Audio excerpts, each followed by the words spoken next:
Muna ko pala guys yung luya. Bawang sibuyas natin. Ayan, papupula-pula na yung pusit natin guys. Tamis ko.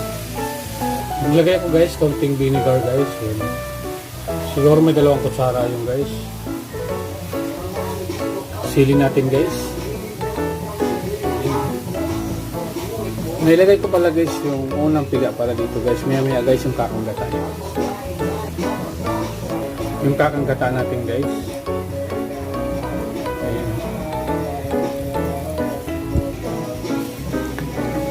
Ayan. Malapit na guys yung adobong gata natin sa pusit guys.